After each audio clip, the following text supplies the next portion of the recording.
World Cup Group B, USA, England, Iran, Wales. We start with Wales. I'm nervous.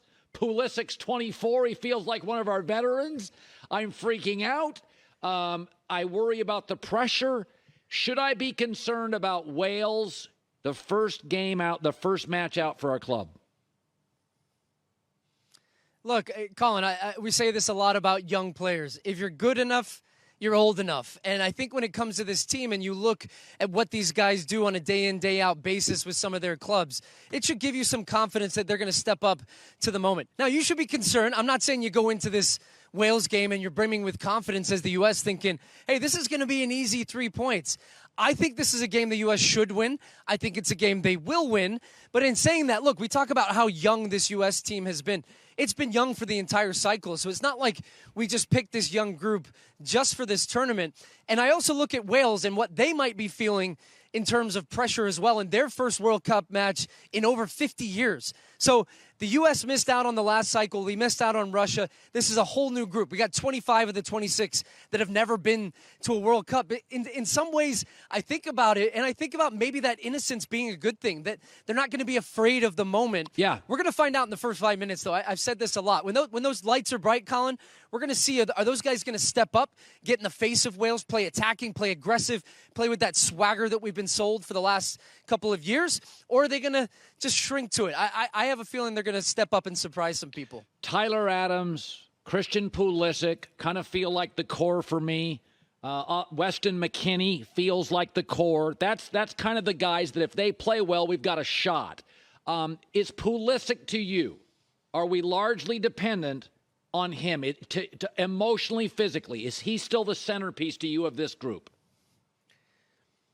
He's the star. I know you talk about stars so much and how much they make the difference in the NFL, in the NBA, in MLB. Like the big guys step up in the big moments. And while I would say that Tyler Adams is probably the most important player for this team to be successful over the course of the tournament, I think if we're going to make a deep run, and I'm talking about getting past the round of 16, getting to the quarterfinals, we need a star.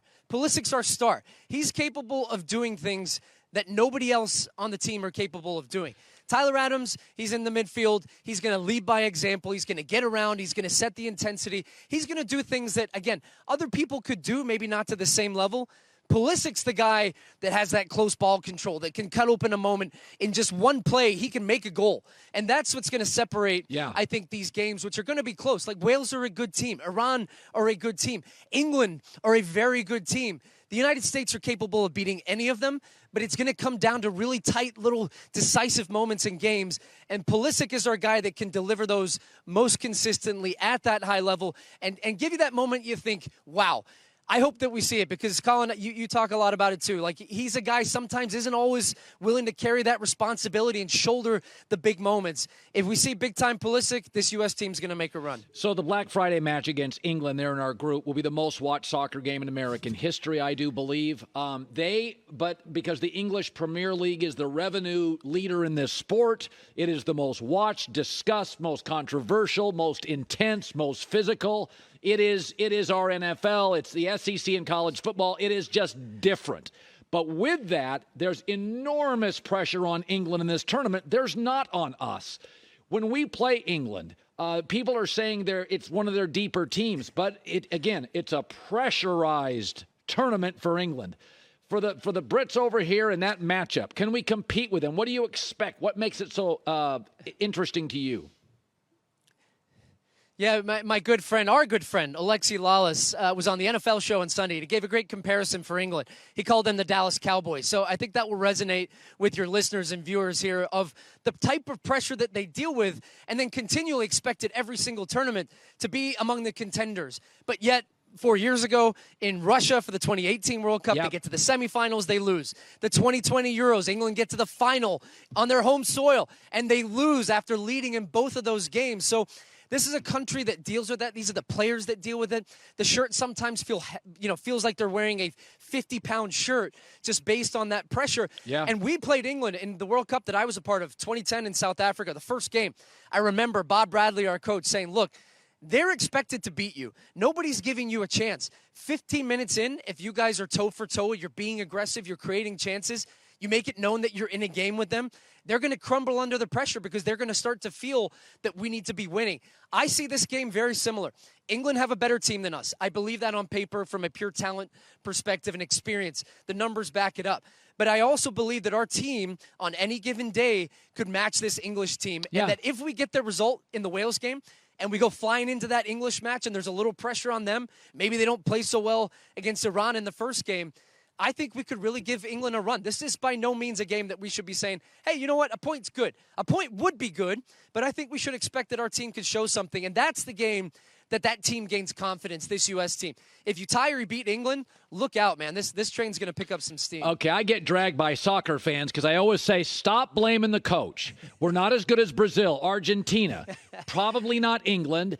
But there are teams that I do think Greg Berhalter has given us a bit more of an aggressive style. And I think a lot of that's because we're more talented. We're youthful. We've got energy. We've got speed we haven't had before. That's not a shot on anybody who's been part of the U.S. men's team.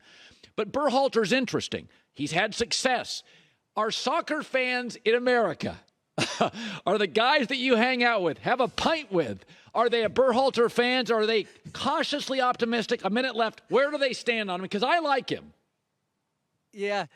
Yeah, it depends which bar you go to. You know, every other bar is going to have a different opinion on Greg Berhalter, and that's the reality. It's reality, as you said, when it comes to coaching and teams and players. I think Greg Berhalter, to this day, and by the way, once this segment gets posted after, I'm going to get lit up by fans. I think he's done a great job. You go back to 2021. What is a coach there to do? He's there to win games. Greg Berhalter wins the Gold Cup. Greg Berhalter wins the Nations League. Greg Berhalter has qualified this team for a World Cup, which we didn't do the last cycle, all while committing to a younger group, and we're going to be the youngest. We were the youngest team to qualify, and we will be the youngest team at the World Cup. So he invested in youth. He changed the style of play from the team from the beginning. We play out of the back. We play aggressive, all the things that you said. Now, Greg's not perfect. He's had his faults in the past, too, and certainly has taken his criticism and his lumps in certain game plans. This is where he's going to cut his teeth, though. Like, this is where ultimately you're judged as a coach. Nobody right now in Doha is thinking about the Gold Cup in 21. Nobody's thinking about those past tournaments. You're judged on World Cups, and Greg Berhalter got this team here. Now it's his job to get the team out of the group. He's called it 2 tournaments. You do that, and then you go on, and I think he's going to do that because he has the belief of his players, and ultimately, that's the most important. Not what we believe on the outside, and we will be critical, but it feels to me he has the buy-in from his players. Yeah, Tyler Adams is 23, Pulisic 24. Those are our veterans at the World Cup. Gio Reyna, I just looked it up, is 19. We got kids everywhere, but they are... Yeah, just turned. He just turned 19 a couple weeks ago. God. Well, Stu, you do such a great job. J-Mac and I can't wait. We can't wait. Folks, this is going to be as riveting and as compelling as a World Cup in my life. Stu Holden, Fox Sports lead guy for soccer.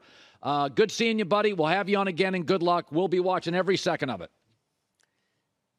Yeah, Colin, we'll speak to you soon, man, in front of this brand spanking new set here, which is terrific. But like the players, we can't wait to get this thing started, man. Hi, everybody. Thanks for watching. Subscribe here to get the latest from the show. Also, be sure to check out more of the best clips from The Herd or go watch a few segments from other shows on FS1.